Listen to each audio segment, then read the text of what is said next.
Shalom. First and foremost, I want to give all praises, honor, and glory to Yahweh, Bahasham, Yahweh Shai, Bahasham, Rachak, Wadash. Double honors to the elders and the apostles of Great Millstone, and peace and blessings to the elect. And hey, as you can already see, I'm sure we all already know by now, or have heard, what's been happening today. You had pretty much the day started off in the morning with was about a 4 point something or larger earthquake that hit. I believe it hit New Jersey, around New York area, and so on and so forth. You had people that were that were bugging out. Okay, and pretty much it just goes to show you, man. Once again, prophecy. All right, the immediate scripture that comes to mind is what? Matthew 24. All right, what Yahweh Shai said, and he explicitly mentioned the signs to look out for. Okay, so now you're seeing that these these are key precepts, and these prophetic precepts are jumping off the page, and regardless of how many times we bring them out, you can't bring it out enough. Okay, so let's go into it, and then we'll hit a few of these headlines. All right, but we're definitely living in these prophetic times, and the beautiful thing about it is that it's only going to get more prophetic from here. It's not gonna reverse course. Things aren't gonna get lighter, but more intense. I mean, the things that we've been warning about are only going to become more and more apparent, more and more real, to the point where they're undeniable. And as it says in Ezekiel 33 and 33, then, shall they know that a prophet hath been among them. When this comes to pass, lo, it will come. So, we're excited because these prophecies are coming to pass. We're excited because all these things that we've put our faith in, starting with Yahweh Ba'asham Yahweh Shai, all right, literally the words the Lord said, he didn't lie. Okay, now, this is the book of Matthew chapter 24. Verse, I'm going to actually start at verse 1. Verse 3. And as he sat down upon the Mount of Olives, and it shows you the power of the scriptures, right? Because what we're reading of here in Matthew, the 24th chapter, and the 3rd verse, this happened over 2,000 years ago when Yahweh Shai was actually on the scene. Okay. And this is what he told his disciples then, but it applies to us now. These are the signs we look at, because what he said, regardless of how old it was, still stands until he returns, right? Because what did he say?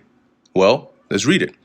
Matthew 24 and 3, and as he sat upon the Mount of Olives, the disciples came unto him privately, saying, tell us, when shall these things be? And what shall be the sign of thy coming and of the end of the world? And Yahweh Shai answered and said, so they asked, because why did they ask about his return and the end of the world? Because it's synonymous, right? Yahweh Shai's return is going to be, is going to signify the end of this age. Because when he returns, well, he's not returning to be a part of this age. He's returning to bring a new one, right?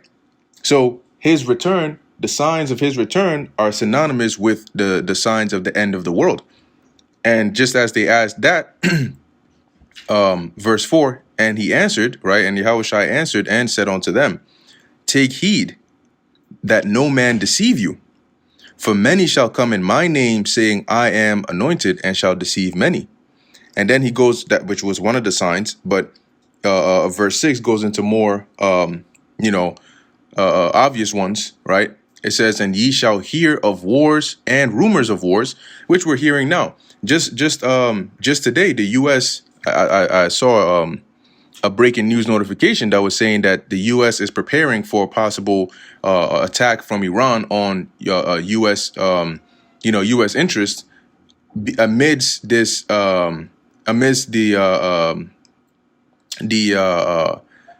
strike that Israel did upon Iran, the Iranian I think it was a consulate or so over there in Syria. Okay, and so basically they're on high alert. People are like talking about these this time, as a time of war. Okay, this time as a time of war. And so just as Yahweh Shai said, ye shall hear of wars and rumors of wars. That's exactly the time that we're living in. So this means, okay, this was the first sign he mentioned. Now let's keep our eyes open. And then now you're seeing more, because he goes on to say, see that ye be not troubled. For all these things must come to pass, but the end is not yet. See, so these are signs of the end, but the end is not yet, because there's still a few more things that need to come to pass. Now, it's very interesting that, matter of fact, let me read the next verse and then I'll mention that. Verse 7, for nation shall rise against nation and kingdom against kingdom, and there shall be famines and pestilences and earthquakes in diverse places. This is what Yahushua said, right? That in the last days, the signs of the end of the world, the signs of his return were going to be famines, which are happening now, okay? Pestilences, different diseases. Now you're hearing of H5N1, bird flu, okay, that they're finding in all these different areas. I think they're saying about 16 farms or so in Texas now, okay? They're saying, they even said that there have been some people that have been infected by this. And earthquakes in diverse places. That's the key part right there. Because somebody may say, oh, well, you've always had earthquakes. But today you had an earthquake that when was the last time you heard of like an actual earthquake in New York or New Jersey? Okay, it's like a rare place for earthquakes to be hitting like that. But you just had one in the morning, and then you had an aftershock, just earlier this evening. Okay, so these are more signs. Now, prior to that, I believe there was one in Cali, and then there was also one in Taiwan. These are diverse places. These are different areas. Okay, but it's all what? It's all prophetic. So these are signs to be looking out for. But what how should I say? All these are the beginning of sorrows. So this is like the sign that lets you know, hey, Jacob's trouble ahead. Okay, so as we're watching these signs, is letting you know that the time is very short. And the scriptures do say, right? I believe the Apostle Peter said it. Let's just get that real quick before the. Let me see. See if I can find it. I know it's in the book of Peter. It says signs. Because now you have this eclipse that's coming up in a couple of days. So it's very interesting that right before this eclipse, you're having all these events going on. You having articles that are saying that cell phones may be fried, articles that are saying communications may be down. I mean, these are all precautionary measures, but NASA saying they're going to fire rockets at this eclipse.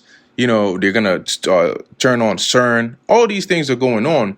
And like we've said, whether it's something that happens in front of everybody's eyes to see or not, these are signs, okay? And these signs are to let you know when you're driving on a highway and you see a sign, that sign is like a foreshadowing, right? New York in 25 miles, right? George Washington Bridge lower level, or George in like 0.5 miles. That's a sign letting you know that in 0.5 miles, you're gonna come to New York, or you're gonna be entering this area. So when we see these signs, it's telling us that, hey, now that you've seen the sign, coming after is whatever the sign was to foreshadow. Okay, now let's get this here in the book of. Let's see if I can find that. No, it should be. Oh, okay. Let's see. Going forth. I thought it was the Apostle Peter that mentioned it, but maybe I might see. Moon shall not give. Okay. All right. Let's get this. Mark 13:24. Okay, and let's see. Right, verse 23 says, "But take ye heed, behold, I have foretold you all things. But in those days, after that tribulation, the sun shall be darkened, and the moon shall not give her light." Now, I think there's one that talks about the sun shall be darkened in his going forth. But there's one of those. But the scriptures also tell you that you will see signs in the earth and in the heavens, and men's heart are going to be failing them for fear upon seeing the things that are coming upon the earth. That goes to show you that right now people are looking at these things like, right now people are bugging out over this earthquake, but this is really a small thing in comparison to what's really about to happen. And if people are losing their minds now, we were calm, right? Because we know that what's really going to happen is going to be on a much larger scale. So this is nothing. But people are already, oh my gosh, yo, I felt, oh, that was so crazy. And it goes to show you that, especially also in these locations, people haven't really experienced some of the things that others around the world have. So the slightest things trip them off. So how much more for the major things? Because it's coming. All right, it's coming. Now, this is from CBS News. It says, earthquake, aftershocks rattle NYC and beyond. One of the largest East Coast quakes in the last century. That's the last 100 years. New York City and its surrounding area, and this might not be the last one. You know, maybe a major one might hit. And maybe it might be so major it might mess with, you know, who knows, the electricity, you know, the internet, the different wires and stuff. Let's see. New York City and its surrounding area were hit by a significant earthquake and multiple aftershocks Friday, including a powerful aftershock Friday evening. A 4.0 magnitude aftershock hit 37 miles west New York City near Gladstone, New Jersey, around 6 p.m. Friday, which is just less than an hour ago. It struck 9.7 kilometers deep and was felt as far away as Long Island, where there were reports of houses shaking. So what more do you need to see to know that, yo, we're living in some pretty, you know, dangerous times? And 2024 is definitely looking to be a hell of a year. You know, the hopeful year of Jacob's trouble. Let's see. Yeah, and this is pretty much the main parts that they have in here. But once again, for us, these are signs. Oh, this is what I was mentioning earlier. The U.S. is actively preparing for a significant attack by Iran that could come within the next week. Hear that? And it's always interesting how they just always seem to know the time frame for when this foreign country is going to attack them. How is that? You know, you just always seem to know what time frame. Russia is going to invade Ukraine on Wednesday. How you know that? You know, but anyway, these are the times we're living in. You know, as the scriptures say, watch as well as pray. You know, but it's only going to get more prophetic, and the prophecies for this place concerning this place are of evil, you know, and of difficult times. So the time is just truly running short, and the Most High is working. You know, Psalms 119 and 126, it is time for thee, O Lord, to work, for they have made void thy law. And that's exactly what the Lord is doing, you know. So anyway, with that, I'm going to end it here. Lord willing, that was edifying and informative to the elect. In closing, I want to give all praises, honor, and glory to Yahweh, Bahasham, Yahweh Shai, Bahasham, Rakha, Kodash. And until next time, Shalom.